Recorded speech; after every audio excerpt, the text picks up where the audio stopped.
பார்க்கிற என்னுடைய சகோதர சகோதரிகளை கர்த்தர் ஆசீர்வதிப்பாராக.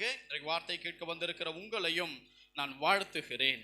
பாருங்க, நம் வேதத்தில் வாசித்தோம், கர்த்தரே ஆவியானவர்.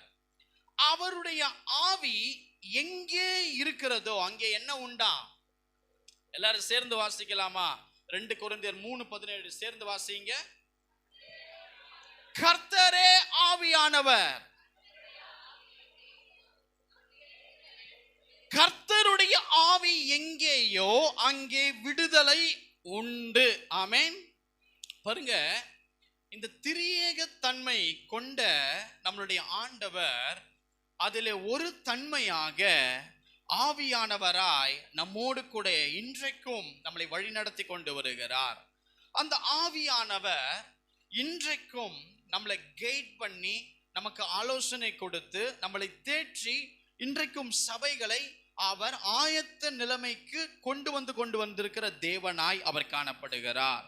பாருங்க, அவருக்கு இன்னொரு பெயரும் உண்டு. என்னன்னா தேற்றரவாளன். சொல்லுங்க பார்க்கலாம். தேற்றரவாளன் அப்படின்னா ஒரு தாயை போல நம்மளை தேற்றுவார். ஒரு நண்பனை போல நம்மோடு கூட நம்மளை பேசி நம்மளை பலப்படுத்துவார். நாம் சோர்ந்து போகும்போது அவர் நம்மளை உற்சாகப்படுத்துவார். அல்லேலூயா. மற்றும் நம் குழப்பமான சில நேரங்களிலே நமக்கு அவர் ஆலோசனை கொடுக்கிற ஒரு தேவன்.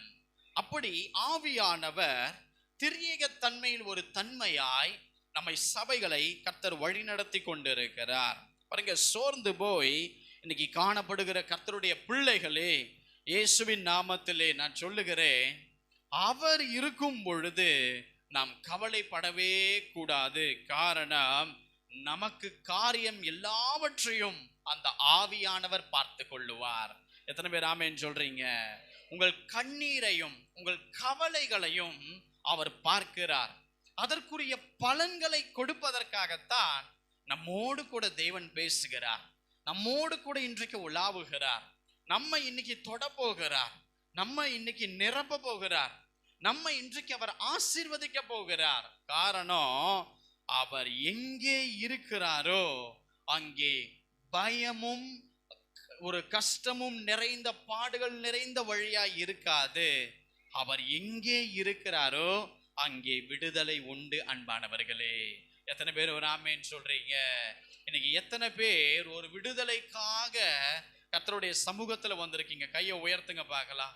எனக்கு ஒரு விடுதலை வேணும், எனக்கு ஒரு விடுதலையின் காரியத்தை ஆண்டவர் தர வேண்டும். நிச்சயமாய் இன்றைக்கு ஆவியானவர் அந்த விடுதலையை தர சபைக்கு அவர் வல்லவராய் இருக்கிறார். கர்த்தரே ஆவியானவர். அவர்தான் ஆவியானவர். அவருடைய ஆவி எங்கேயோ அங்கே விடுதலை உண்டு. பாருங்க, உங்களை ஆறுதல் படுத்துவார், உங்களுக்கு ஆலோசனை கொடுப்பார். பலன் இல்லாத பொழுது உங்களுக்கு பலனை தருகிற தேவன். நீ சோர்ந்து போய் விட்டுலாம் நினைக்கும் போது உன்னை உற்சாகப்படுத்தி உன்னை எழும்ப செய்கிற தேவன். அந்த ஆவியானவர் இன்றைக்கு உன்னை நிரப்ப சித்தமாய் இருக்கிறார். ஒரு ஆமென் சொல்லுங்க பார்க்கலாம். அவர் எங்கேயோ அங்கே விடுதலை உண்டு. பக்கத்துல திரும்பி சொல்லுங்க பார்க்கலாம். பாருங்க, இன்றைக்கு நம்மளுடைய இருதயத்தில் அநேக பயம், அநேக திகில், அநேக விதமான போராட்டம், அநேக விதமான இருதயம் உடைந்து போகிற மாதிரி சில காரியங்கள் நம்முடைய வாழ்க்கையில் நடந்து கொண்டு இருக்கிறது. சரீரத்தில் வந்த நோய்கள், பாதிப்புகள், இந்த காரியங்கள் எல்லாம் குறித்து நீங்கள் ஒரு வேதனை நிறைந்த ஒரு நிலையில நீங்கள் நின்று கொண்டு இருக்கிறீங்க. இயேசுவின் நாமத்திலே சொல்லுகிறேன், அவர் எல்லாவற்றிலும் இருந்து அவர் விடுதலை தர அவர் ஒருவர் போதுமானவராய் இருக்கிறார். ஆமென் சொல்லுங்க பார்க்கலாம். என்னுடைய பயமோ, என்னுடைய திகிலோ, என்னுடைய எதிர்கால வேதனையோ, என்னுடைய சரீரத்தில் இருக்கிற நோயோ எல்லாவற்றையும் இன்னைக்கு தேவன் உடைத்தெறிய போகிறார். நான் பலன் உள்ளவனாய் கடந்து போக போகிறேன். நான் வந்த வண்ணமாய் திரும்ப போறதல்ல. இன்றைக்கு ஒரு ஆவியானவர் எனக்குள் ஒரு அபிஷேகத்தை வைக்க போறதுனால் இந்த கர்த்தர் என்னை ஆசீர்வதிக்கப்பட்டவளாய் இந்த சமுதாயத்திலே மாற்ற இன்றைக்கு என்னை அபிஷேகம் பண்ண போகிறார். எத்தனை பேர் ஆமென் சொல்ல விரும்புறீங்க? ஹல்லேலூயா. எந்த பொல்லாத கட்டுகளாய் இருந்தாலும் சரி, கர்த்தர் அவைகளை உடைத்தெறிய அவர் வல்லமையுடைய தேவனாய் இருக்கிறார். அன்பானவர்களே, அந்த வல்லமை இன்றைக்கு நம்மளை தொடும், அந்த வல்லமை இன்றைக்கு நம்மளை நிரப்பும். பாருங்க, ஆவியானவரை பெறாதவர்கள் இன்றைக்கு ஆவியானவரை நீங்கள் பெற்றுக்கொள்வீங்க. உங்க வாழ்க்கையை நீங்க ஒப்பு கொடுக்கணும். நம்ம வருஷ கணக்கா குடும்பத்துக்காக ஓடிட்டோம். நம்ம அத்தனை வருஷத்தினுடைய ஓட்டம் ஒரே ஒரு இந்த மூச்சை விடும் பொழுது அவ்வளவுதான். நம்ம விட்ட ஓட்டம் எல்லாம் வீணாய் போய்விடும். குடும்பத்துக்காய் 30 வருஷம் ஓடுறோம், 40 வருஷம் ஓடுறோம், பிள்ளைகளுக்காய் 50 60 வருஷம் ஓடுறோம். அந்த ஓட்டம் எல்லாம் ஒரு நாள் முடிவுக்கு வந்துடும். ஆனா இவரை பெற்றுக்கொள்ளுகிற அந்த ஒரு நாள் உன் முடிவு வரைக்கும் உன்னை மகிமையான நித்தியத்திற்கு கொண்டு போய் சேர்க்கிறது மாத்திரம் அல்ல, இந்த பூமியிலே நீ வாழ்வதற்குரிய அர்த்தத்தை அவர் மற்றவர்களுக்கு தெரிய பண்ணுகிற தேவன். அந்த தேவன் இன்றைக்கு உன்னை தொடும்படியாய் ஒவ்வொரு வாலிபர்களும், வாலிப பெண்களும், சிறு பிள்ளைகளும் எல்லாரும் தேவனுக்கு பய பக்தியாய் இன்றைக்கு ஒப்பு கொடுக்க வேண்டும். ஹல்லேலூயா. ஆவியானவரை ஏற்கனவே பெற்றுக்கொண்டவர்கள் அந்த காரியங்களை இன்றைக்கு நீங்கள் புதுப்பித்துக் கொள்ள வேண்டும். அவர் தொடுதல் தான் உங்க வாழ்க்கையில ஒரு பெரிய மாற்றத்தை கொண்டு வரும். எனக்கு அன்பானவர்களே, காரணம் கர்த்தரே ஆவியானவர். அவர் எங்கே இருக்கிறாரோ அங்கே விடுதலைகள் உண்டாகும். ஹல்லேலூயா. நாம் வாசிக்க கேட்கலாம். ஆதியாகமத்தின் புஸ்தகம் 1ஆம் அதிகாரம் 2ஆம் வசனம் வாசிங்க. பூமியானது ஒழுங்கின்மையும் வெறுமையுமாயிருந்தது, ஆழத்தின் மேல் இருள் இருந்தது, தேவ ஆவியானவர் ஜலத்தின் மேல் அசைவாடி கொண்டிருந்தார். பாருங்க, நம்ம புதிய ஏற்பாட்டிலே பல முறை ஆவியானவருடைய அசைவாடுதல், அவருடைய நடப்பித்தல், அவருடைய ஏவுகிற காரியம், அவர் பேசுகிற காரியம், அவர் ஆலோசனை கொடுக்கிற காரியம் எல்லாவற்றையும் பழைய அந்த புதிய ஏற்பாட்டில் நாம் அநேக விதங்களிலே பார்க்க முடியும். ஆனால் அதற்கு சமமாக பழைய ஏற்பாட்டிலும் பல முறை ஆவியானவரை பற்றி வேதம் நமக்கு தெளிவாய் சொல்லுகிறது. ஆனால் அவருடைய அதே ஆவியானவர் பழைய ஏற்பாட்டிலும் வழி நடத்தினார், புதிய ஏற்பாட்டிலும் வழி நடத்தினார். ஆனால் என்ன மாற்றம் அந்த பழைய ஏற்பாட்டின் பரிசுத்தவான்களுக்கு நடந்தது, புதிய ஏற்பாட்டின் பரிசுத்தவான்களுக்கு எந்த வகையான நடக்கைகளிலே அந்த ஆவியானவர் நடத்தினார் என்பதை நாம் பார்க்கும் பொழுது, தேவ ஆவியானவர் ஜலத்தின் மேல் அசைவாடி கொண்டு இருந்தார். அல்லேலூயா. அப்ப பூமி எப்படி இருந்ததா? ஒழுங்கின்மையும் அது வெறுமையா இருக்கிற அந்த நேரத்திலே தேவ ஆவியானவர் ஜலத்தின் மேல் அசைவாடி கொண்டிருந்தார் என்று வேதம் நமக்கு சொல்லுகிறது.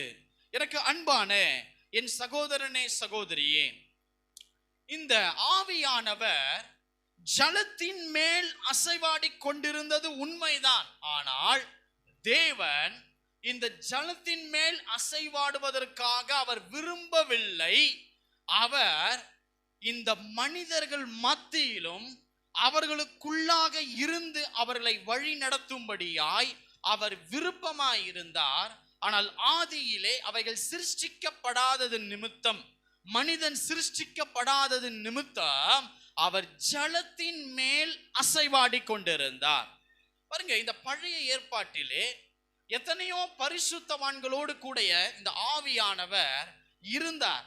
எலியாவாகட்டும், எலிசாவாகட்டும், மோசே ஆகட்டும், தானியேல் ஆகட்டும், எசேக்கியேல் ஆகட்டும், ஓசியா ஆகட்டும், ஒபதியா ஆகட்டும், இப்படி நாத்தான்வேல் ஆகட்டும், பல பரிசுத்தவான்களோடு கூட ஆவியானவர் அவர்களை நிரப்பினார். அது உண்மைதான். ஆனால் அதனால தான் தாவீது ஆவியானவரை குறித்து சொல்லுகிறார், என்னை கொண்டு ஆவியானவர் பேசினார், அவர் வசனம் என்னுடைய நாவில் இருந்தது என்று சொல்லி தாவீது ஆவியானவரை குறித்து பழைய ஏற்பாட்டிலே சாட்சி கொடுக்கிறார். இப்படி அநேக பரிசுத்தவான்கள் பழைய ஏற்பாட்டிலே தாவீது ஆகட்டும், ஏசாயா தீர்க்கதரிசி ஆகட்டும், பரிசுத்த ஆவியானவரை குறித்து சாட்சி கொடுத்திருக்கிறார்கள்.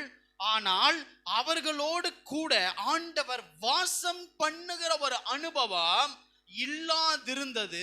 காரணம், மனிதர்களுடைய சரீரம் அவர் வாசம் பண்ணுவதற்குரிய ஏற்ற சரீரமாய் இல்லாததினால் அவர் ஏற்ற ஒரு சரீரத்தை தேவன் தேடினார். அன்பானவர்களே, எனவே அந்த பரிசுத்தவான்களை நடத்தினாலும் அவர்கள் மத்தியிலே பழைய ஏற்பாட்டிலே அசைவாடுகிற அனுபவத்தோடு கூட தான் ஆவியானவர் நடத்தினார். ஆனால் புதிய ஏற்பாட்டிலே பரிசுத்தவான்கள் இருதயத்திலே தங்கி வழி நடத்தி அசைவாடுகிற ஒரு காரியத்தை ஆவியானவர் செய்வதற்கு நசரனாகிய இயேசு கிறிஸ்துவனுடைய சரீரம் அதற்கு ஏற்ற சரீரமாய் காணப்பட்டது. என அன்பானவர்களே, காரணம், இவர் வராரு, போதிக்கிறாரு, நடத்துறாரு, எந்த மனிதர்களுக்குள் தங்க முடியாதபடிக்கு அந்த நாட்களில் நிறைந்த பாவமான காரியம் மற்ற சரீரங்களுக்குள் இவர் தங்க முடியாதபடிக்காய் காணப்பட்டது. பாருங்க, ஆனா நல்ல கவனிங்க, இயேசு கிறிஸ்து ஞானஸ்தானம் பெற்று ஜலத்தில் இருந்து அவர் கரையேறின உடனேயே வேதம் சொல்லுகிறது, வானம் துறக்கப்பட்டது, தேவ ஆவியானவர் புறாவை போல இறங்கினார் என்று சொல்லுகிறது. இந்த இறங்கினார் என்று தமிழ் வார்த்தை என்ன அர்த்தம் என்றால், முதல் முறையாக எந்த மனிதனுக்குள்ளும் 24 மணி நேரமும் வாசம் செய்ய முடியாமல் அங்கே ஜலத்தின் மேல் நடந்த ஆவியானவர், மனுஷன் மத்தியிலே நடந்த ஆவியானவர் முதல் முறையாய் இந்த மணவாளனுடைய சரீரம் ஏற்றதாய் இருந்தபடியினால் இவருக்குள் இருந்து தங்கி கடைசி கால சபைக்கு, மணவாட்டிக்கு இவர் மூலம் இந்த ஆவியானவரை கொடுக்க அந்த இயேசு கிறிஸ்துனுடைய சரீரம் அது ஏற்றதாய் காணப்பட்டது. இதைத்தான் ஏசாயா தீர்க்கதரிசி சொன்னார், என் ஆவியை அவர் மேல் அமர பண்ணினேன். அதனால்தான் ஏசாயா தீர்க்கதரிசி தீர்க்க தரிசனமா எழுதினார், என் ஆவியை அவர் மேல் அவர் அமர பண்ணினேன். யார் சொல்றா? பரிசுத்த ஆவி சொல்றாரு, நான் என்னுடைய ஆவியை இயேசு கிறிஸ்துவின் மேல் அமர பண்ணினேன். அப்போனா அவருக்குள் கடந்து வந்த அந்த ஆவியானவர் அவர் மூலமாய் கடைசி கால சபைகளுக்கு பொழிந்தருளப்பட்டார். என அன்பானவர்களே, பாருங்க, இந்த மனுஷ ரூபம் எடுத்து வந்த இயேசு கிறிஸ்துவின் மேல் அவர் தங்கினார். இந்த இயேசு கிறிஸ்து சிலுவையிலே அடிக்கப்பட்டு அந்த மரணத்தில் இருந்து ஜெயித்து அவர் உயிர் தெழுந்து 40 நாள் தரிசனமாகி அவர் இந்த சீஷர்களுக்கு பார்த்து இயேசு சொன்னார், நான் போகிறது உங்களுக்கு பிரயோஜனமாயிருக்கும். ஆமென். நான் போகிறதினாலே அவர் உங்களிடத்தில் நான் அனுப்புவேன் என்று சொல்லி இயேசு பரிசுத்த ஆவியானவரை பற்றி அவர் தெளிவாய் சொன்னார். எனக்கு அன்பானவர்களே, நான் போகிறது உங்களுக்கு பிரயோஜனமாய் இருக்கும், நான் போவேனாகில் அவரை உங்களிடத்தில் நான் அனுப்புவேன் அப்படின்னு சொன்னார். பாருங்க, அந்த உயிர் தெழுந்த அந்த ஈஸ்டர் டே நம்ம கொண்டாடுறோம் பார்த்தீங்களா, அந்த நாளில் இருந்து சரியான 50வது நாள்ல தான் முதல் முறையாய் ஆவியானவர் மேல் வீட்டு அறையிலே 120 சீஷர்கள் கூடியிருந்த மத்தியிலே முதல் முறையாய் மனிதர்களுக்குள் வாசம் செய்யும்படி ஒரே நேரத்தில் மாம்சமான யாவருக்குள்ளும் அவருடைய மகிமை உள்ளே வந்து அவர் நடத்தின அந்த நாள் தான் இந்த பெந்தே கோஸ்தே நாள். எனக்கு அன்பானவர்களே, அந்த ஆவியானவரை இன்னைக்கு சபை பெற்றுக்கொள்ள போகிறது. அந்த ஆவியானவரை நாம் பெற்றுக்கொள்ள போகிறோம். அந்த ஆவியானவர் நம்மளை வழி நடத்த போகிறார். அந்த ஆவியானவர் நம்மளை உற்சாகப்படுத்த போகிறார். இனி மனுஷன் நம்மளை தட்டி கொடுக்க வேணாம், மனுஷன் நம்மளுக்கு உதவி செய்ய வேணாம், மனுஷன் நமக்கு வழிகாட்ட வேண்டாம், மனுஷன் நமக்கு ஆலோசனை சொல்ல வேண்டாம். எல்லாவற்றுக்கும் தகப்பனாய் தாயாய் நம்மை உருவாக்கின தேவன் இன்னைக்கு ஆவியானவருடைய ரூபமாய் நம்மோடு கூட திரியக தன்மையில ஒரு தன்மையிலே வாசம் செய்து கொண்டிருக்கிறார். விசுவாசிக்கிறவர்கள் ஆவியானவருக்கு மாத்திரம் தலைக்கு மேலே பலமாய்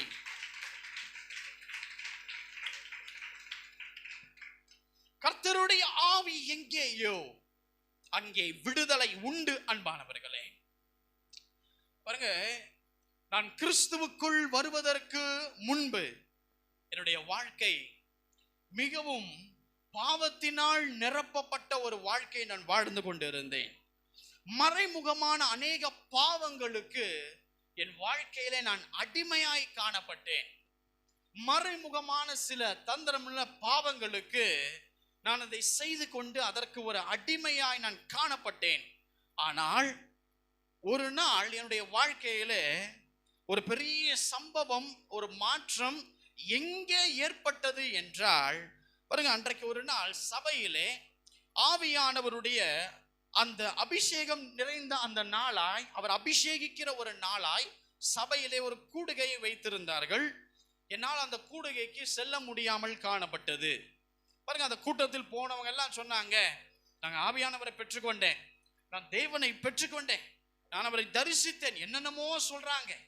எனக்கா, ஐயோ நம்ம போக முடியலையே, ஒருவேளை நமக்கு இந்த வாய்ப்பு இனிமேல் கிடைக்கவே கிடைக்காதோ, அவர் நம்மளை தொடமாட்டாரோ என்று சொல்லி வேதனையோடு இருக்கும் பொழுது, ஒரு டிவி ப்ரோக்ராம்ல, ஒரு சேனல்ல ஒரு பரிசுத்தவான் அவர் பேசிக்கொண்டு இருக்கும் பொழுது சொன்னார், இந்த ஜெபத்தினுடைய முடிவிலே பரிசுத்த ஆவி உங்களிடத்தில் வருவதற்கு அவர் பிரியமாய் இருக்கிறார்.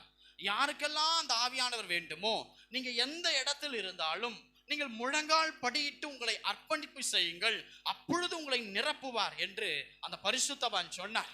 நான் உடனே என்னுடைய கால்களை ரெண்டுத்தையும் முடக்கி ஆண்டவரை நோக்கி நான் கெஞ்சினேன், ஆண்டவரே, நான் பாவ வாழ்க்கையிலே இருக்கிறேன், நான் பாவத்தின் பிச்சு கட்டுகளினால் நிரப்பப்பட்டு இருக்கிறேன், என் தேவனே என்னை நிரப்பும். மற்றவர்கள் பெற்றுக்கொண்டார்களே, நான் உம்மை பெற வேண்டுமே, என்னை நீர் நிரப்பும், என்னை ஒரு விஷயம் என்னை தொடும், நீர் வந்தால் என் வாழ்க்கை மாறும்னு சொல்றாங்க. உம்மை நான் பார்ப்பதற்கு விருப்பமா இருக்கிறேன், எனக்குள் நீர் வருவீரா, என்னை சுத்தம் பண்ணுவீரா, என்னோடு நீர் பேசுவீரா, என்னை நடத்துவீரா, எனக்கு ஆலோசனை கொடுப்பீரா, என்னை உற்சாகப்படுத்துவீரா, ஒரு தகப்பனாய் தாயா நீர் என்னோடு கூட இருப்பீரா. ஆண்டவரே, என் வாழ்க்கையில வாரும், என் வாழ்க்கையில வாரும், இந்த பாவத்திலிருந்து மேற்கொள்ள எனக்கு கிருபையை தாரும் என்று சொல்லி அந்த டிவி நிகழ்ச்சியிலே நான் வீட்டிலே முழங்கால் படியிட்டு தேவனை நோக்கி உள்ளத்திலே கதறினேன். எனக்கு அன்பானவர்களே, ஆம், தேவன் என் சத்தத்தை கேட்டார், தேவன் என்னுடைய மன விருப்பத்தை அவர் பார்த்தார், அவர் கடந்து வந்தார், அவர் எனக்குள் வாசம் செய்தார்.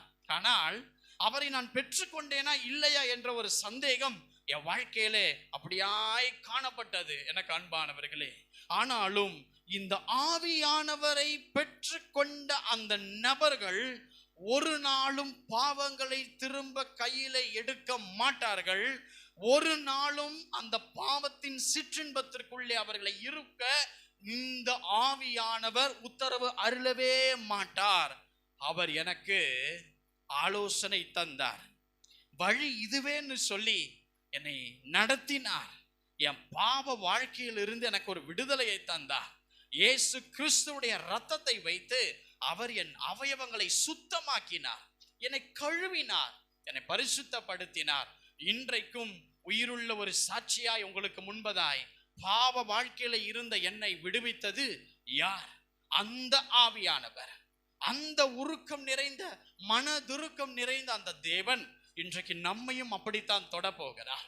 உங்க வாழ்க்கையை ஒப்பு கொடுக்கும் பொழுது, ஐயோ நான் பாவி, நான் பாவி, அதை நாம் ஒப்புக்கொள்ளும் பொழுது, நாம் செய்த தவறுகள் நான் தான் செய்தேன், நான் தான் பண்ணினேன் என்று யார் மேலையும் அந்த தவறை போடாமல் மன உள்ளத்தோடு, மன துருக்கத்தோடு, எவன் கர்த்தரை நம்பி சார்ந்து முழங்கால் படியிட்டு அவன் கேட்கிறானோ அவன் மேல் அவர் இறங்குவார், அவன் மேல் அவர் இறங்குவார், அவர் கடந்து வருவார், அவனை தொடுவார், அவனை பாவ கட்டில் இருந்து அவனை உடைத்தெறிவார்.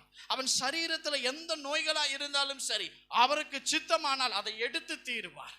அவர் அப்படி பலனை தந்து நம்மளை நடத்துவார். எனக்கு அன்பானவர்களே, பாருங்க, இன்றைக்கும் எனக்கு சிறந்த நண்பனாக இந்த ஆவியானவர் 2008ஆம் ஆண்டிலே என்னை கரம் பிடித்த தேவன் இந்த 2024 வரைக்கும் கடந்த 16 வருடங்களாய் எனக்கு அவர் சிறந்த நண்பனாய், சிறந்த தகப்பனாய், எனக்கு ஆலோசனை கொடுக்கிறவராய், நான் பாவத்தில் விழுவதற்கு போகும் போதெல்லாம் என்னை எச்சரித்து அந்த வழியிலிருந்து என்னை காப்பாற்றின இந்த 16 வருஷமும் அவர் எனக்கு ஏற்ற துணையாய், நண்பனாய், ஆலோசகராய் இருந்து என்னை இந்த ஊழியத்திலே வழி நடத்தி கொண்டிருக்கிறார். அன்பானவர்களே, இன்றைக்கு அந்த ஆவியானவர் அந்த விதங்களிலே உங்கள் வாழ்க்கையை அவர் தொட அவர் விருப்பமாய் இருக்கிறார். அவர் விடுதலை தர விருப்பமாய் இருக்கிறார். உலகத்தின் இச்சை, அசுத்தமான பாவத்தின் இச்சை, பயமும் திகிலும் போராட்டமும், சரீரத்தில் வந்த கொள்ளை நோய்களும், உங்கள் சரீரத்தை ஆக்கிரமித்திருக்கிற பொல்லாத சர்ப்பங்களும், பொல்லாத பிசாசின் சூனியங்களும் செய்வினைகளும், எந்த மந்திரங்களும் தந்திரங்களும் அத்தனையும் அவர் உடைக்க வல்லவர். அத்தனையும் அவர் உடைத்தறிவார். ஒரு ஊழியக்காரன் ஜெபிக்கும் பொழுது மாற்றம் வராது. நீங்கள் அதை ஒப்புக்கொண்டு அப்படியாய் உங்க வாழ்க்கையை நீங்கள் ஒப்பு கொடுக்கும் பொழுது தேவன் நம்மளை நிரப்புவார். தேவன் நம்மளை நிரப்புவார். எந்த பாவத்திலே நீங்கள் விழுந்து இருக்கிறீர்களோ, இன்றைக்கு அந்த பாவத்தை நீங்கள் அர்ப்பணம் செய்யும் பொழுது, அதை செய்தேன் என்று ஒப்புக்கொள்ளும் பொழுது, அடுத்த தடவை நீங்கள் பாவத்தில் விழ முடியாதபடி, அது உங்களுக்கு அருவருப்பாய் தோன்றும்படி, அது உங்களுக்கு அசுத்தமாய் காண்பிக்கும்படி உண்மையுள்ள தேவன் மனம் இறங்கி அவர் எங்கேயோ அங்கே விடுதலை உண்டு என்ற வார்த்தையின் பிரகாரம் இன்னைக்கு சபையை அவர் நிரப்ப அவர் சித்தம் உள்ளவராய் காணப்படுகிறார். ஹல்லேலூயா. 2016 ஆண்டு நான் ரட்சிக்கப்பட்ட 8 வருடங்களுக்கு பின்பு நான் ஆவியானவரை பிரத்யட்சமாய் தரிசிக்கிற பாக்கியத்தை தேவன் எனக்கு காண்பித்தார். ஒரு முறை நான் வண்டியிலே பயணம் செய்து கொண்டிருக்கும் பொழுது ஒரு பிரத்யட்ச தரிசனம் அப்போதான் நான் பார்க்கிறேன். அந்த தரிசனத்தில் ஒரு கொடிய சிங்கம் போல கோபத்தோடு என்னை பீறும்படியாய் என்னை எதிர்த்து வருகிற ஒரு காட்சியை நான் வண்டி ஓட்டி கொண்டிருக்கும் பொழுதே என் கண்கள் திறக்கப்பட்டு பார்க்கிறேன். ஒரு கொடிய மிருகம் அது கோபத்தோடு என்னை பீறும்படி அது எதிர்த்து வந்தது. நான் உடனே ஒன்றும் கூப்பிடவில்லை. எனக்குள் இருக்கிற ஒரு பெரிய கர்ச்சிக்கிற யூத ராஜ சிங்கம் அது வெளியே வந்ததை என் தரிசனத்திலே நான் கண்களை திறந்திருக்கும் பொழுது தேவன் எனக்கு காண்பித்தார். அவர் எனக்குள் இருந்து அவர் வெளியே வந்து அந்த கர்ச்சிக்கிற குழசிங்கத்தை தள்ளி மடங்கடித்து அதன் காலுக்கு கீழ் படுக்க வைக்கும் பொழுது என்னுடைய வண்டி ஏதோ ஒரு விஷயத்திலே நடுவே இடிக்கப்பட்டு நான் தடுமாறி கீழே விழுவதற்காக கட்டுப்பாடு என்று என் வண்டியை நான் கொண்டு போய் ஒரு இடத்துல நிறுத்தினேன். நான் நினைத்து கொண்டேன், ஏதோ ஒரு ரோட்ல நாய் வண்டி ஓட்டிட்டு போகும்போது அது குறுக்க வந்துருச்சு என்பது நான் அப்படி புரிந்து கொண்டேன். ஆனால் அந்த இடத்துல எந்த நாய்களும் வருவதற்கு வாய்ப்பே இல்லை. காரணம் அப்படிப்பட்ட அது ஒரு பைபாஸ் ரோடு. அது அப்போ என் வண்டியை உடனே நான் நிப்பாட்டி எனக்கு பின் வருகிற சிலரை அப்படியே நான் நிறுத்தி சொன்னேன், இந்த இடத்துல என் வண்டியை ஒரு நாய் ஒன்று இடிச்சிட்டு போயிருச்சு, நீங்க பாத்தீங்களான்னும் போது, இல்லை பிரதர், உங்க பின்னாடியே தான் நாங்க வரோம், அப்படிப்பட்ட நாய் எதுவுமே வரவே இல்லை அப்படின்னு சொல்லும் பொழுதுதான் நான் புரிந்து கொண்டேன், அந்த கர்ச்சிக்கிற கிழச்சிங்கம் என்னை ஒரு பெரிய விபத்துக்குள் தள்ள அது கர்ச்சிக்க வரும் பொழுது இந்த சிங்கம் போல் இருக்கிற ஆவியானவர் வெளியே வந்து அதை மடங்கடித்து நான் அந்த காரியம் இடித்து நான் கீழே விழுந்து பின்வருகிற வண்டி என் மேலே ஏறுவதற்கு ஒரு பெரிய விபத்தை சாத்தான் நியமித்தான். ஆனால் இந்த ஆவியானவர் என்னை எல்லா தீமையிலும் இருந்து விலக்கி காத்து கொண்டு வருகிறார். எனக்கு அன்பானவர்களே, இப்படி இந்த ஆவியானவர் ஒரு தகப்பனாய், ஒரு தாயாய், ஒரு நண்பனாய், ஒரு சிறந்த பாதுகாவலனாய், ஒரு சிறந்த நமக்கு ஆலோசனை கொடுக்கிற அத்தனை காரியத்திலும் இந்த தேவன் நம்மளை பாதுகாப்பார். ஆவியானவர் உங்களோடு கூட இருந்தால் எந்த சூனியமும், எந்த செய்வினைகளும், எந்த சிலை வல்லமைகளும் நம்மை தாக்க முடியாது என்பதை சபை கவனிக்க வேண்டும். எனக்கு அன்பானவர்களே, நாம் வாசிக்க கேட்கலாம். அப்போஸ்தலர் புஸ்தகம் 2ஆம் அதிகாரம் 1ஆம் வசனத்தை வாசியுங்கள். பெந்தேகோஸ்தே என்னும் நாள் வந்தபோது அவர்கள் எல்லாரும் ஒருமனப்பட்டு ஓரிடத்தில் வந்திருந்தார்கள். அப்பொழுது பலத்த காற்று அடிக்கிற முழக்கம் போல வானத்திலிருந்து சடுதியாய் ஒரு முழக்கம் உண்டாகி அவர்கள் உட்கார்ந்திருந்த வீடு முழுவதையும் நிரப்பிச்சு. பாருங்க, அப்போஸ்தலர் 2:1 சொல்லப்பட்டிருக்கிற காரியம், இந்த பெந்தேகோஸ்தே என்கிற அந்த பண்டிகை நாளிலே சீஷர்கள் அந்த மேல் வீட்டு அறையிலே கூடி ஜெபிக்கிறார்கள். இதை குறித்து இயேசு கிறிஸ்து நீங்க எங்கேயும் சிதறி போயிடாதீங்க, நீங்க கூடி இருங்கன்னு சொல்லி முன்னமே அவருக்கு அறிவுறுத்தி இருந்தார் அந்த சீஷர்களுக்கு. அவர்கள் கூடி இருக்கிறார்கள். வேதம் சொல்லுகிறது அந்த சீஷர்கள் ஒருமனப்பட்டு ஓரிடத்தில் வந்தார்கள். பாருங்க, அந்த ஒருமனப்பட்டு அவர்கள் வரும் பொழுது அந்த பலத்த காற்று அடிக்கிற முழக்கம் போல வானத்திலிருந்து ஒரு சடிதியான ஒரு முழக்கம் உண்டானது என்று வேதம் நமக்கு சொல்லுகிறது. பரிசுத்த ஆவியானவர் முதல் முறையாய் கிறிஸ்துவின் சரீரத்திலே இறங்கினது உண்மை. ஆனால் முதல் முறையாய் மாம்சமான மனிதனுக்குள் வாசம் செய்யும்படி அந்த பெந்தேகோஸ்தே என்னும் நாள் வந்த பொழுது, அவர்கள் கூடி இருந்த பொழுது, அந்த 120 பேரும் கூடி ஜெபிக்கும் பொழுது ஒரு பலத்த காற்று அடிக்கிற ஒரு முழக்கம் போல வானத்திலிருந்து ஒரு சடிதியாய் ஒரு முழக்கம் உண்டானது. என அன்பானவர்களே, அந்த வீடு முழுவதையும் அவருடைய அபிஷேகம் நிரப்பினது. அந்த வீடு முழுவதையும் அந்த பலத்த காற்று நிரப்பினது என்று வேதம் சொல்லுகிறது. அவர்கள் ஒவ்வொருவரும் மேலும் அந்த ஆவியானவர் அந்த ஜனத்தின் மேல் இறங்கினார். அன்பானவர்களே, அவர்கள் வெவ்வேறு பாஷைகளை பேச துவங்கினார்கள். பாருங்க, அவங்க பேசுற பாஷைய சத்தத்தை கேட்டு கீழே இருந்த சில கூட்ட ஜனங்களெல்லாம் ஓடி வராங்க. அவங்க பார்த்து ரொம்ப ஆச்சரியப்படுறாங்க. பாருங்க, இவங்க கலிலேயர் அல்லவா, ஆனா ஜென்ம பாஷையில இவங்க பேசுறாங்களே. இவங்க வெவ்வேறு பகுதியை சேர்ந்தவங்க, நாட்டை சேர்ந்தவங்க, காரியத்தை சேர்ந்தவங்க. ஆனா இவங்க ஜென்ம பாஷையில இப்படி வித்தியாசமான ஒரு பாஷையை பேசுறாங்களேன்னு சொல்லி சிலர் சொன்னாங்க, மதுபானத்தினால் நிறைந்திருக்கிறார்கள் என்று சொல்லி ஆவியானவரை பெற்றுக்கொண்ட அந்த நபர்களை பார்த்து இவங்க மதுபானம் குடித்து நிறைந்தவர்களா இருக்கிறாங்கன்னு சொல்ற அளவுக்கு, அவர்களுக்கு என்ன நடக்குதுன்னே தெரியாத அளவுக்கு ஆவியானவர் உற்சாகமாய் பொழிந்தருளப்பட்டார். அதை சீஷர்கள், அங்கிருக்கிற ஜனம் அதை சந்தோஷமாய் பெற்றுக்கொண்டது. அதை பார்க்க வந்த ஜனம் ஆச்சரியப்பட்டு பிரமித்தது. எனக்கு அன்பானவர்களே, இப்போ பேதுரு எழுந்து நின்று அந்த 11 கூட சீஷர்களோடு கூட எழுந்து நின்று பேசுகிறார். உரத்த சத்தமாய் சொல்லுகிறார், நீங்கள் நினைக்கிறபடி இவர்கள் வெறி கொண்டவர்கள் அல்ல. யோவேல் தீர்க்கதரிசினால் சொல்லப்பட்டதை போல கடைசி நாட்களிலே ஆண்டவர் நமக்கு சொல்லி இருக்கிறாரே என்று சொல்லி யோவேல் தீர்க்கதரிசனத்தில் சொல்லப்பட்ட ரகசியங்களை பேதுரு எழுந்து நின்று தைரியமாய் போதிக்கிறார்.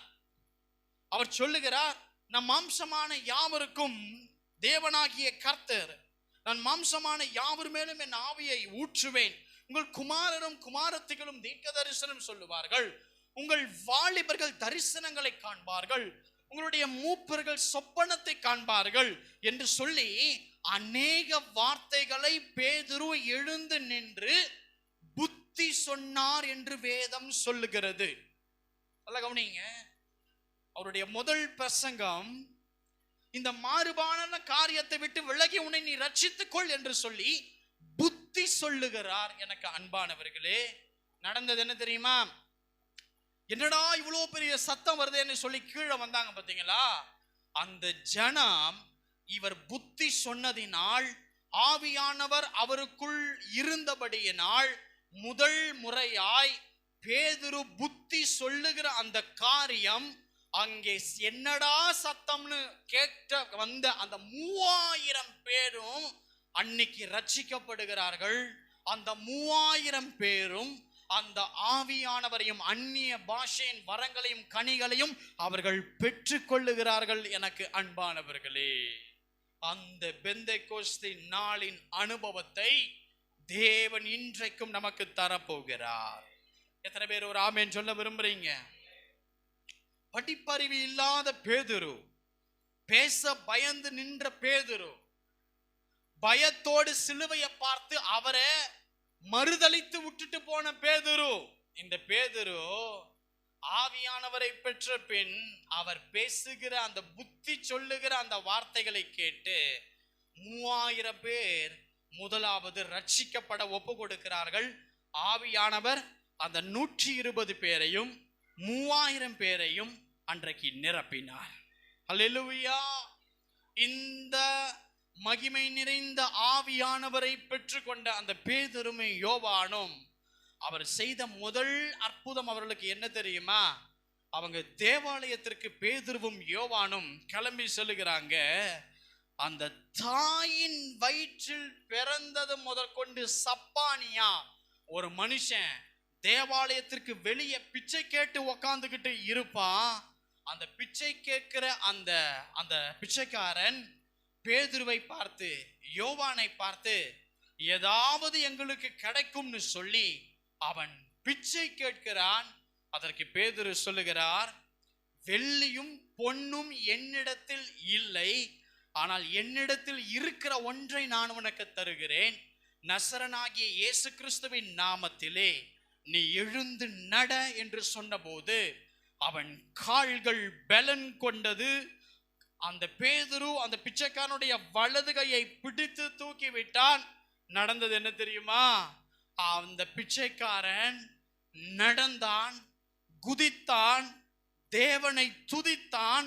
தேவாலயத்திற்குள் இவர்களோடு கூட சென்று கர்த்தரை மகிமைப்படுத்தினான். அன்பானவர்களே, ஒரு சாதாரணமான பேதுருவை ஆவியானவர் பலமாய் நடத்தினது மட்டுமல்ல, இந்த காரியத்தை பார்த்து செய்தியை கேட்டவர்கள் பின்பதாய் 5000 பேர் மேல் முழுவதும் ஆவியானவர் பலமாய் இறங்கி ஒரு பலமான எழுப்புதலை அந்த இடத்துல ஆவியானவர் கொடுத்தார். எத்தனை பேர் ஒரு ஆமென் சொல்றீங்க? முதல்ல 120 பேர், அங்கிருந்து 3000 பேர், அங்கிருந்து முதல் அற்புதம் அந்த தேவாலயத்திற்கு முன்பு நடந்த சப்பானிக்கு அதற்கு பின்பதாய் 5000 பேர் தொடப்படுகிறார்கள். இப்படி ஆவியானவர் பலமாய் ஊற்றப்பட்டு அவர் மகிமையாய் சபையை நடத்த செல்ல ஆரம்பித்தார். அன்பானவர்களே, ஹல்லேலூயா. எத்தனை பேர் ஒரு ஆமென் சொல்றீங்க? ஹல்லேலூயா. ஆவியானவர் இன்றைக்கு அப்படி உங்களை தொடுவதற்கு அவர் சித்தமாய் இருக்கிறார். எனக்கு அன்பானவர்களே, இன்னைக்கு ஒரு சப்பானியை போல, அந்த சப்பானி எப்படியோ அதே நிலைமை தான் உங்களுக்கும். அவனை போல எல்லாராலும் கைவிடப்பட்டு பிறந்ததிலிருந்தே சப்பானியை போல பிறந்ததிலிருந்தே பாடுகள் அனுபவித்திருக்கிற உங்களுக்கு தேவன் என்ன செய்ய போகிறார் தெரியுமா? அவருடைய அந்த உயிர்த்தெழுந்த வல்லமை மாத்திரம் இல்ல, அவருக்குள் இருக்கிற அந்த பலமாகிய ஆவியானவர் இன்றைக்கு நமக்குள் வரப்போகிறதுனாலே நாம் எழும்ப போகிறோம், நடக்க போகிறோம், துதிக்க போகிறோம், குதிக்க போகிறோம், அவருக்கு சாட்சியாய் தேவாலயத்திலே காணப்பட போகிறோம். அப்படி எல்லா அரண்களான கட்டுகளிலும் இருந்தும், எல்லா அரண்களான போராட்டத்திலும் இருந்தும், எல்லா சத்ருவின் பிடியிலும் இருந்து, எந்த சத்ரு உன்னை எவ்வளவு வருடமாய் பாவ கட்டிலை இன்னைக்கு வைத்திருந்தாலும் இன்றைக்கு நீ ஒப்பு கொடுக்கும் பொழுது ஆவியானவர் அதை பலமாய் உடைத்தெறிய போகிறார். அந்த கட்டுகளை உடைக்க போகிறார். அவர் பிரசன்னம் நிச்சயமாய் வரும், அது தொடும். நிச்சயமாய் இந்த மனுஷனுடைய வார்த்தை உங்களை பலப்படுத்தாது. இந்த மனுஷனுடைய வார்த்தை சந்தேகத்துக்குரியது. ஆனால் தேவ ஆவியானவருடைய வார்த்தை ஒரு மனுஷனை பலப்படுத்தும், அவனை ஆசீர்வதிக்கும். அன்பானவர்களே, இந்த ஆவியானவரை அந்த வகையிலே சபை பெற்றுக்கொள்ள வேண்டும் என்பதை சபை நினைவில் கொள்ளுங்கள். இந்த ஆவியானவரை பெற்றுக்கொண்டு எல்லாரும் அப்படியே வெளியே போற மாதிரி போய் அவர் வெளியே போக நாம விட்டுறோம். அன்பானவர்களே, அப்படி இல்லை. ஆவியானவர் ஒருத்தர் இருந்தார்னா உன்னால பாவங்களுக்கு நீ இடம் கொடுக்கவே மாட்ட. நல்லா கவனித்துக்கோங்க. ஆவியானவர் இல்லாததினால் நீ பழைய ரட்சிக்கப்பட்ட மனுஷனுக்குள் முன்பதாய் இருந்த அதே பாவ பழக்கம் இன்றைக்கு உனக்குள் இருக்கும் என்றால் நீ ஆவியானவரை பெற்றுக்கொள்ளவில்லை.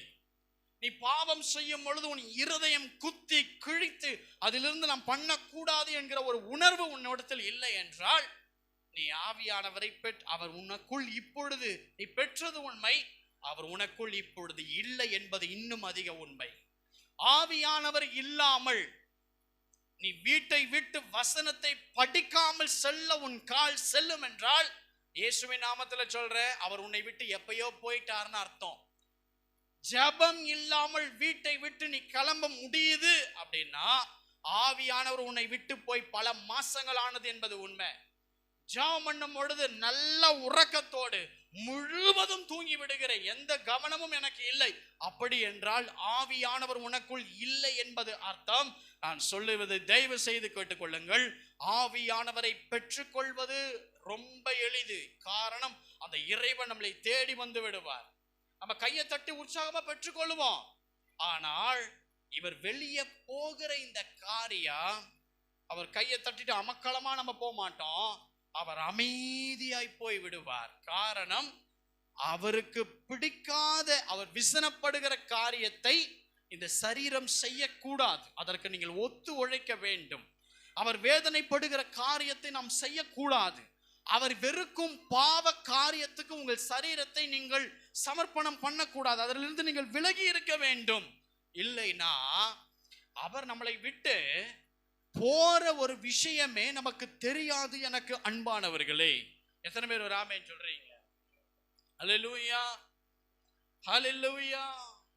சில நண்பர்களோடு பழகும் பொழுது பாருங்க, சில காரியங்கள் எல்லாம் பண்ணவே கூடாதுன்னு நினைப்போம்.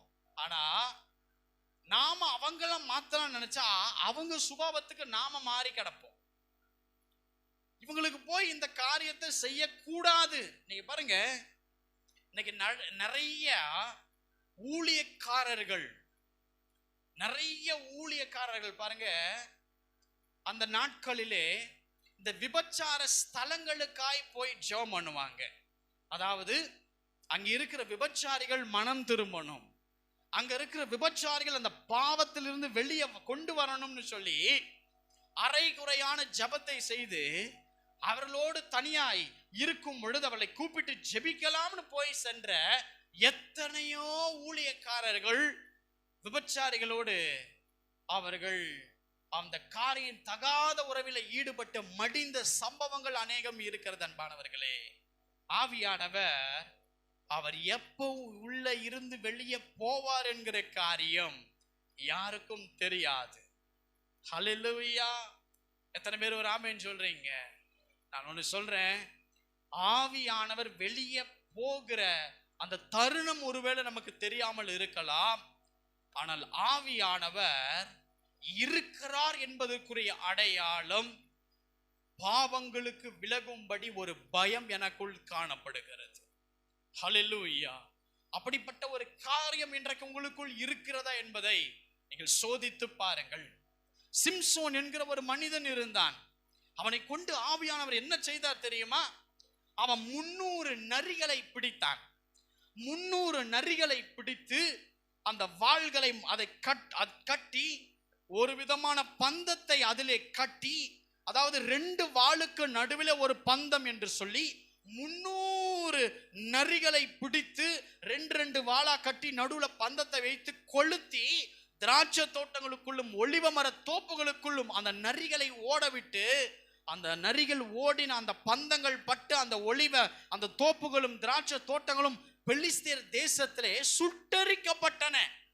இப்படி பெலிஸ்தியர்கள் கலங்கடிக்கும்படி சிம்சோன் கர்த்தரால் பயன்படுத்தப்பட்டு ஆவியானவர் பலமாய் அவனுக்குள் இருந்து கிரியை செய்தார்.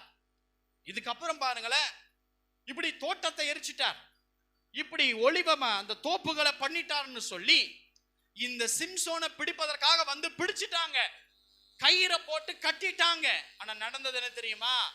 வசனம் சொல்லுது, முழுவதும் கட்டின பொழுது பரிசுத்த ஆவியானவர் பலமாய் சிம்சோன் மேல இறங்கினதினால் அந்த கயிறுகளை அவன் சாதாரணமாய் அறுத்து தரை மண் இருக்கு பாருங்க, அதுல கைகளை வைத்து அந்த மண்ணை தேய்க்கிறான். கையில ஏதாவது கிடைக்குமா என்று பார்க்கிறான். அங்கே கழுதையின் பச்சை தாடை எலும்பு அவன் கைகளிலே சிக்கியது. வேதம் சொல்லுகிறது, பலமாய் ஆவியானவர் இறங்கினதினால் அந்த கழுதையின் பச்சை தாடை எலும்பை எடுத்து 1000 பெலிஸ்தியர்களை, இவனை கட்டி கொண்டு போன 1000 பெலிஸ்தியர்களை சிம்சோன் முறியடித்தான். இப்படி ஆவியானவர் பலமாய் இருந்து காரியத்தை செய்தார். ஆனால் ஒரு நாள் கர்த்தர் திட்டத்தை விட்டு போறார், கர்த்தர் சித்தத்தை விட்டு போறார். பாவம் பண்ண பாருங்க, முதல் முறை ஆண்டவர் எச்சரிப்பார், இரண்டாவது முறையும் என்ன பண்ணுவாரு, சொல்லுவார், மூன்றாவது முறை கடிந்து கொள்ளுவார், இந்த நாலாவது முறை ஐந்தாவது முறை கர்த்தர் பொறுமையா இருப்பார்.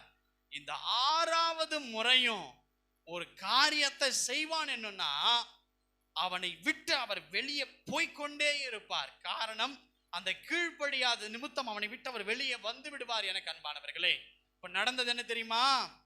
கழுதையின் பச்சை தாடை எலும்பை எடுத்து 1000 பேரை கொன்றவன், கட்டின பெலிஸ்தர்களை முறியடித்தவன், 300 நரிகளை பிடித்து பந்தங்களை வைத்து தீ கொளுத்தி சுட்டெரித்து ஒளிவ தோப்புகளையும் திராட்சை தொடிகளையும் சுட்டெரித்து போட்ட அந்த மகன், அவன் வாழ்க்கையில என்ன தெரியுமா நடந்தது? அவன் விபச்சாரியோடு கூட போகிறான். கர்த்தருக்கு சித்தமில்லாதவருடைய வாழ்க்கை தடுமாறி தாறுமாறாகி போகிறது. இப்ப என்ன நடந்தது தெரியுமா? அவ சொல்றா, பெலிஸ்தியர் உன்மேல் வந்து விட்டாங்க சிம்சோன் அப்படின்னும் போது, அவன் பலமாய் எழும்புறத போல அவன் பலமாய் எழும்பி தன்னை விட்டு ஆவியானவர் போனது தெரியாமல் உதறி போட்டு நான் அவங்களை கொன்னுறேன்னு சொல்லி கதவை திறந்து அடிக்கும்படி போகிறான். வேதம் சொல்லுகிறது, சிம்சோனின் 2 கண்களும் பிடுங்கப்பட்டு சிறைச்சாலையிலே பெலிஸ்தியர் தேசத்திலே மாவரைக்கும்படியாய் வேலை காட்டுகிற ஒரு ஆளாய், வேலையாளாய் இந்த சிம்சோன் மாறினான். என கண்பானவர்களே, காரணம் என்ன தெரியுமா? சிம்சோனுக்குள் இருக்கும் பொழுது பலமான ஆவி கிரியை செய்தார். எப்ப வேசித்தனத்திற்குள் விபச்சாரத்தில் மடியில, ஸ்திரீ மடியில போய் உட்கார்ந்தாரோ, அங்க ஆவியானவர் வெளியே போயிட்டு இருக்கிறாரு. அந்த ஆவியானவர் வெளியே போன பின்பதாய், ஆவியானவர் போன அந்த காரியம் அவருக்கு தெரியல. என் கூட இன்னும் இருக்கிறார், நான் எதிர்த்து நிற்கிறார்.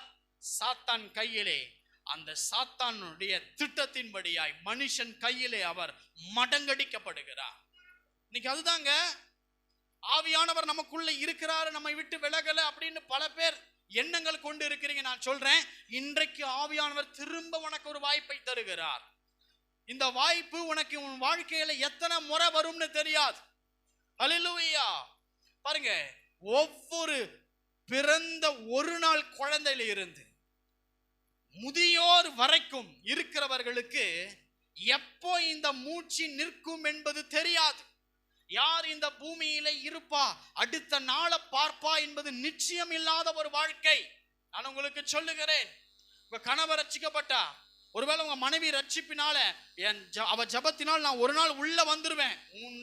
நீங்கள் உங்களுடைய ரட்சிப்புக்கு நீங்கள் தான் ஒப்பு கொடுத்து உள்ளே வர வேண்டும். உங்கள் பிள்ளைகளுக்காக நீங்க ஜெபிக்கத்தான் முடியும். அவன் கர்த்தருக்கு ஒப்பு கொடுக்கும் பொழுதுதான் அவன் மாற முடியும். என அன்பானவர்களே, ஹல்லேலூயா. ஆவியானவர் நம்மளை விட்டு போகிற அந்த அனுபவம் சபைக்கு ஒரு நாளும் வரவே கூடாது. பாருங்க, கர்த்தரை துக்கப்படுத்துகிற காரியத்தை இனி நான் பண்ண மாட்டேன்னு நீங்க ஒப்புக்கொள்ள வேண்டும். அவருக்கு பிரியமில்லாத காரியத்தை இனி நான் செய்ய மாட்டேன்னு ஒப்புக்கொள்ள வேண்டும். அசுத்த உதடுகள், அசுத்த வார்த்தை, வீண் பேச்சுகள், கெட்ட இருதயமாகிய எண்ணங்கள், இது எதுவுமே உங்க வாழ்க்கையில இனி வரவே கூடாது. வந்தது என்றால் அவர் எப்படி போவார் என்பது தெரியாது. எனக்கு அன்பானவர்களே, சில யுத்தத்தை சாத்தான் கொண்டு வரும்போது நாம் வீழும்போதுதான் தெரியும், நான் விழுந்ததுக்கு காரணம் இன்றைக்கு அவர் என்னோடு கூட இல்லை என்பதை நீ அப்போ உணர்ந்து கொள்வது பிரயோஜனம் அல்ல. உன் வாழ்க்கை இன்றைக்கு ஒப்புக்கொடு. அவர் தகப்பனாய் உன்னை நிரப்ப அவர் சித்தமாய் இருக்கிறார். எந்த பாவத்தையும் கையில் எடுக்காதீங்க. உன் வலது புறத்தில் இருக்கிற பக்கத்து வீட்டுக்காரன் செய்யட்டும், உன் இடது பக்கத்தில் இருக்கிற பக்கத்து வீட்டுக்காரன் செய்யட்டும், எந்த பாவத்தையும் கையில் எடுக்காதீங்க. யாருக்கும் தீங்கு நினைக்காதீங்க. எல்லாரும் நல்லா இருக்கணும்னு நினைங்க. உங்களை பாருங்க, அந்த சாது சுந்தர் சிங் அவரை போட்டு அடிக்கிறாங்க. அவர் ஆவியானவரால் நிரப்பப்பட்டதினால் அவர் சாந்த குணமுள்ளவராய் பிரசங்கம் பண்றார். அந்த அடித்த அந்த நபர் ஒரு நாள் ரட்சிக்கப்படுகிறார். அந்த மாற்றம் உங்களுக்குள் இருந்த ஆவியானவர் உண்டு பண்ணுவார். நீங்கள் எதிர்த்து பேசவோ எதிர்த்து காரியங்களை செய்யவோ கர்த்தர் உங்களுக்கு அனுமதி கொடுக்கவில்லை. என்றைக்கு தேவன் கரத்தில் உங்க வாழ்க்கையை கொடுக்கிறீங்களோ சகல யுத்தத்தை நீங்க பார்த்து கொள்ளும் என்பதுதான் அர்த்தம். அந்த அர்த்தத்தை மீறி நீங்கள் செய்யும் பொழுது இந்த ஆவியானவர் அமைதியாகி விடுவார். அந்த பாவங்கள் நீ செய்யக்கூடாதுன்னு நினைக்கும் பொழுது, அந்த வீணான காரியத்தை உன் பாவம் உன்னை ஈடுபடுத்தி சாத்தான் செய்யும் பொழுது, நீ விழும் பொழுது, அங்கே அவர் வெளியே போகும் பொழுது உன்னை திரும்ப அந்த சத்துரு தன் பிடியிலே பிடித்துக் கொள்ளுவான். ஹல்லேலூயா. கர்த்தரை துக்கப்படுத்துற காரியத்தெல்லாம் நான் விட போறேன். எத்தனை பேர் சபை சொல்ல விரும்புறீங்க? அவருக்கு பிரியமில்லாத காரியத்தை எல்லாத்தையும் நான் விட போறேன். சொல்லுங்க பார்க்கலாம். அசுத்த உதடுகள், அசுத்த வார்த்தை, அசுத்த பேச்சு, அசுத்த எண்ணங்கள், இனி நான் எல்லாத்தையும் விட போறேன். நான் கர்த்தருக்காக என் வாழ்க்கையை ஒப்பு கொடுக்க போறேன். எத்தனை பேர் ஆமென் சொல்றீங்க? சிம்சோன் தவறை உணர்ந்தாங்க. ஒரு விஷயம் என்னை நிரப்புங்கப்பா, நான் பண்ணது தப்புப்பான்னு கேட்டாப்ல ஆவியானவர் அவரை நிரப்பினார். அவர் மனம் திரும்பினார். ஆவியானவர் அவரை நிரப்பினார். அவருக்காய் இறங்கினார். எனக்கு அன்பான தேவ ஜனமே, இன்றைக்கு நம்முடைய நிலைமை அப்படிப்பட்ட காரியங்களுக்குள் இருக்கிறத கொஞ்சம் யோசித்து பாருங்க. மனிதனுக்கு விரோதமாய் பேசுகிற அந்த காரியத்தை தேவன் மன்னிப்பார். மனுஷகுமாரனுக்கு விரோதமாய் சொல்லுகிற காரியத்தையும் அவர் மன்னிப்பார். ஆனால் வேதம் சொல்லுகிறது, ஆவியானவருக்கு விரோதமாய் ஒருவன் அவரை குற்றம் சாட்டினால் அவனுக்கு மன்னிப்பே கிடையாது என்று வேதம் சொல்லுகிறது. மத்தேயு 12:32 அப்படிதான் இருக்கிறது. எனக்கு அன்பானவர்களே, அந்த ஆவியானவரை இன்னைக்கு துக்கப்படுத்தாம, விசனப்படுத்தாம, அவர் வெளியே போக விடாம, அவரை பெற்றுக்கொண்டு அவரை கஷ்டப்படுத்தாம உங்க வாழ்க்கையை நீங்கள் நடத்துவதற்கு ஒப்பு கொடுப்பீர்கள் என்றால், உங்க தலை முடிய கூட எந்த சாத்தானாலையும் தொட முடியாது. உங்களை குறித்து பாதாளத்தில் என்ன திட்டம் போட்டிருந்தாலும் அது நிறைவேறாது. உங்களை கவிழ்க்க 1000 பேர் வந்தாலும் கர்த்தர் ஒருவரே இருந்து உங்களை ரட்சித்து பாதுகாத்துக் கொள்வார். அந்த ஆவியானவர் இன்றைக்கு உங்கள் மேல் இறங்க விரும்புகிறார். அவர் ஆதியிலே ஜலத்தின் மேல் அசைவாடினார். பரிசுத்தவான்கள் மத்தியிலே அசைவாடினார். இயேசு கிறிஸ்துவின் மேல் இறங்கினார். இயேசு கிறிஸ்துவால் மனவாட்டிக்கும் கடைசி கால சபைக்கும் தரப்பட்டார். இப்படி அவர் அசைவாடுகிற காரியம் பல்வேறு வகையில் இருந்தாலும் இன்றைக்கும் அதே ஒரே ஆவியானவர் நம்மோடு கூட இருக்கிறார். அன்பானவர்களே, நான் சொல்றேன், அவர் நமக்கு கிடைத்தது ஒரு பெரிய ஒரு பாக்கியம். இந்த ஆவியானவருடைய வேலை பார்த்தீங்கன்னா, நம்மளை சரி செய்வார். நம்ம எதெல்லாம் சரி பண்ணணுமோ அதெல்லாம் சரி பண்ணுவார். நம்மளை தயார்படுத்துவார் அடுத்த உயர்வுக்கு. நம்மளை ஆயத்த நிலைமைக்கு நம்மளை கொண்டு போவதற்கு நம்மளை தகுதிப்படுத்துவார். இப்படி பல்வேறு காரியங்களை இந்த ஆவியானவர் செய்து நம்மளை பலத்தோடு நடத்துகிற ஒரு தேவன். எனக்கு அன்பானவர்களே, பாருங்க, எல்லாரும் நினைக்கிறாங்க ஞானஸ்தானம் பெற்றா இயேசு மேல ஆவியானவர் வந்ததை போல என் மேலையும் நான் ஞானஸ்தானம் பெற்ற உடனே அவர் வந்துடுவார் அப்படின்னு நீங்கள் நினைத்தீர்கள் என்றால் அது மிகப்பெரிய தவறு. அன்பானவர்களே, அந்த ஞானஸ்தானத்திற்கு பின்பு ஒருவன் தன் வாழ்க்கையை எந்த வகையில் ஒப்பு கொடுக்கிறான் என்பதை அவர் பார்ப்பார். எந்த தருணத்திலும் அவன் என்னை விட்டு போக கூடாது என்று எவ்வளவு அவன் ஹார்ட் ஒர்க்க பண்றான் என்பதை தேவன் பார்ப்பார். பின்பதாய் அவனுடைய முழு அர்ப்பணிப்பும் அவனுக்குள் ஞானஸ்தானத்திற்கு பிறகும் ஞானஸ்தானத்திற்கு முன்பும் ஆவியானவர் அவன் சரீரத்திற்குள் தங்கி அவனை வழிநடத்த ஆரம்பிப்பார். பாருங்க, வேதத்துல ஒரு மனுஷன் இருந்தான். அவன் நினைத்து கொண்டான் ஞானஸ்தானம் எடுத்துட்டா எல்லாம் ஓகே அப்படின்னு நினைத்து கொண்டான். அவன் எப்போ வாழ்ந்தான் என்றால், பேதுரு, பிலிப்பு, யோவான் ஊழியம், அப்போஸ்தலர் ஊழியம் செய்து கொண்டிருக்கிற நாட்களிலே ஒரு சமாரியா என்கிற ஒரு பட்டணம், அந்த பட்டணத்தின் காரியத்திலே இந்த பிலிப்பு அங்கே போய் ஊழியம் செய்து கொண்டிருக்கிறார். பிரசங்கம் பண்றார். இயேசு கிறிஸ்துவை குறித்து பிரசங்கம் பண்றார். இந்த பிரசங்கத்தை கேட்ட அங்க இருக்கிற ஸ்திரீகளும் புருஷர்களும், அந்த ஞானம் வந்த அந்த பிள்ளைகள் எல்லாரும் சேர்ந்து முழுகி ஞானஸ்தானம் எடுத்தாங்க. அந்த டைம் ஒரு மனுஷன் சீமோன் அப்படிங்கிற ஒருத்தன் இருந்தான்.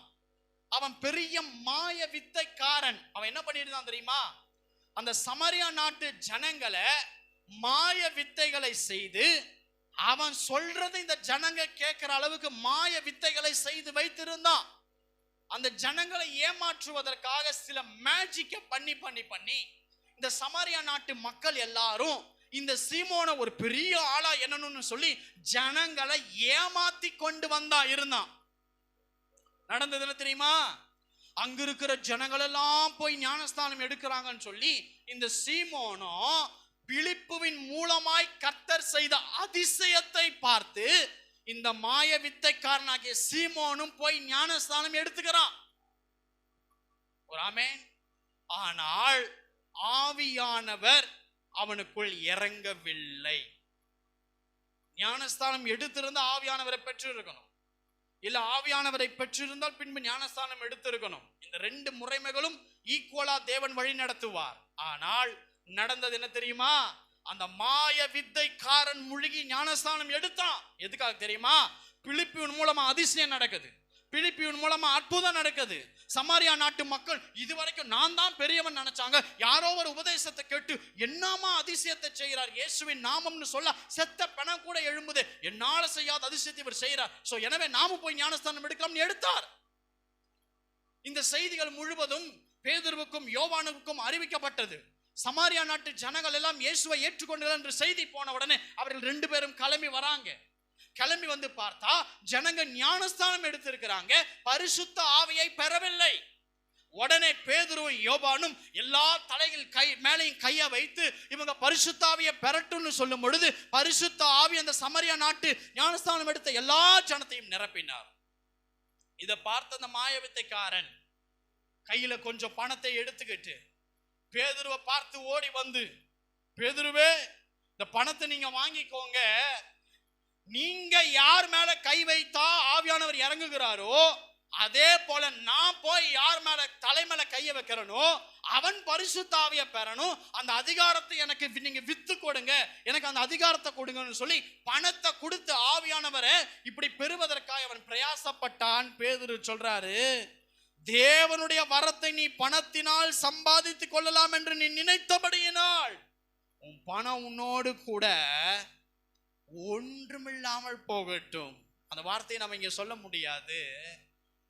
நீங்க அடிக்கடி வீட்டுல சொல்லுவீங்கல்ல, இப்படியா போகட்டும், அது மாதிரி ஒன்றுமில்லாமல் போகட்டும். பாருங்க என்ன அன்பானவர்களே, இந்த ஞானஸ்தானம் பெற்றான், அவனுக்குள்ள என்ன மாறல? துர்குணம் மாறல. எனவே ஆவியானவர் உள்ள இறங்கல, அவனை வழி நடத்தல. அவன் வாழ்க்கையிலே அவன் சாபிக்கப்பட்டவனாகவும் ஞானஸ்தானத்துக்கு பின்பதாகவும் இருந்தான்.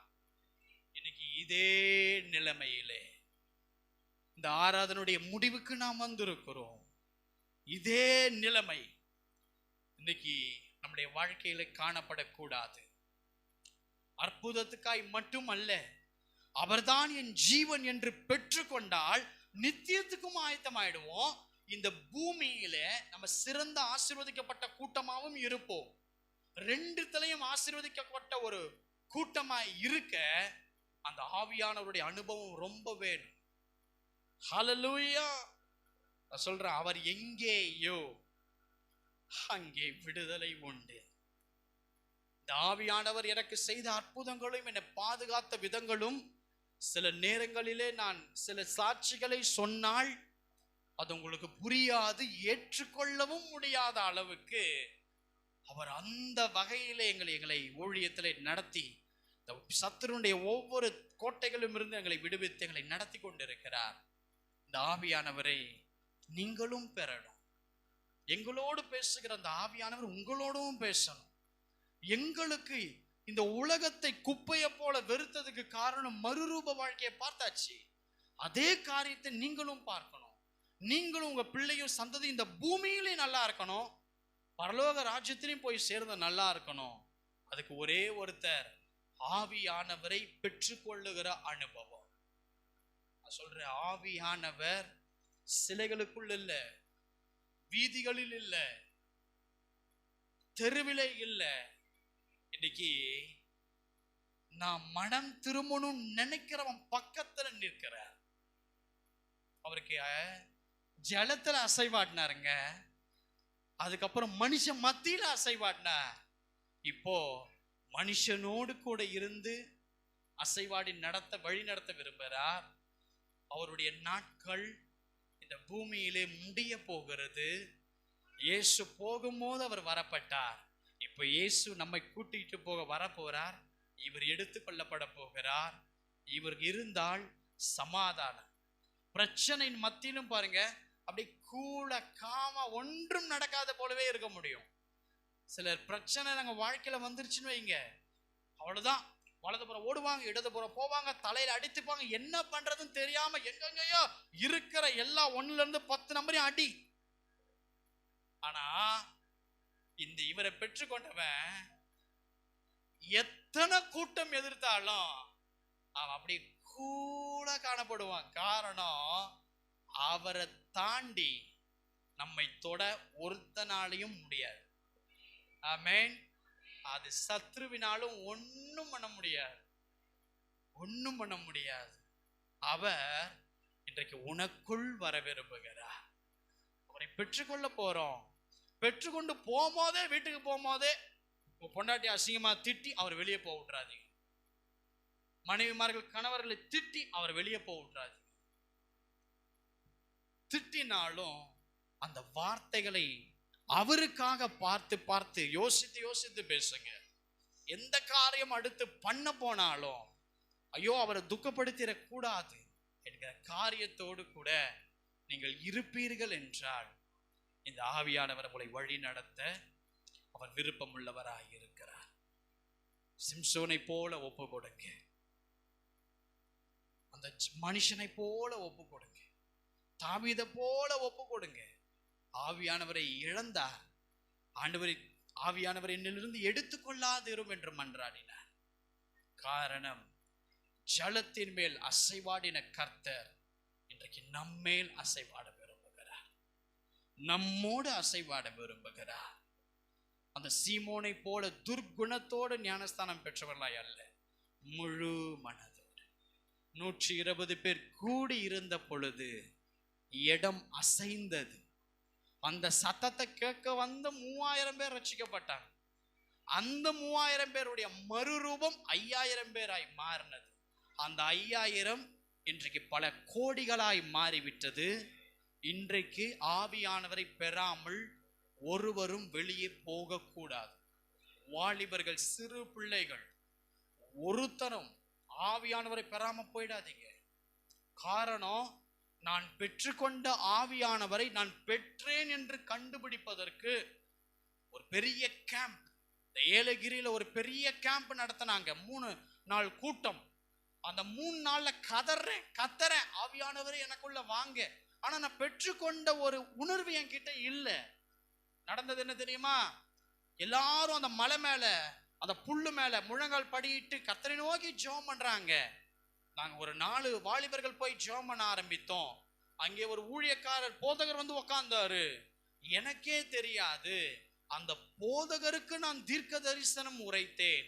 அந்த வரங்களையும் கனிகளையும் அந்த ஆதியின் நாட்களிலே அர்ப்பணித்த பொழுது தேவன் தந்தார். பெற்றுக்கொள்வீங்க. பெற்றதை அதை புதுப்பித்துக் கொள்ளுங்க. புதுப்பிக்கும் பொழுது யாருக்கெல்லாம் அவரை பார்க்கணும், அவர் சத்தத்தை கேட்கணும், அவரை தரிசிக்கணும்னு இருக்கோ, அந்த அளவுக்கு நீங்கள் எவ்வளவு ஒப்பு கொடுக்கிறீங்களோ அந்த அளவுக்கு அவர் உங்களை நிரப்புவார். சும்மா இங்க 2 கையை தட்டிட்டு வீட்டுக்கு போய் தடாபுடான்னு இருந்துட்டு பாவமான வாழ்க்கையில இருந்தா இங்க பெற்றுக்கொண்டு 2 செகண்ட்ல போயிடுவார், அவர் வெளியே போயிடுவார். எனக்கு அன்பானவர்களே, இன்னைக்கு ஒப்பு கொடுங்க. உங்க வாழ்க்கைய, உங்க திருமணத்தை, உங்க எதிர்காலத்தை, உங்க வேலையை, உங்களுக்கு ஏற்ற துணைய, உங்கள் படிப்பை, உங்களுடைய வாழ்க்கைய, உங்களுடைய ஆசீர்வாதத்தை, உங்க சரீரத்தை, உங்க ஆத்துமாவை, உங்க ஆவிய எல்லாத்தையும் ஏசப்பா கிட்ட கொடுத்தீங்கன்னா அவர் ஆவியானவராய் அதை ஏற்றுக்கொண்டு இன்றைக்கும் நம்மோடு கூட நம்மளை வழி நடத்துவார். அந்த யூத ராஜா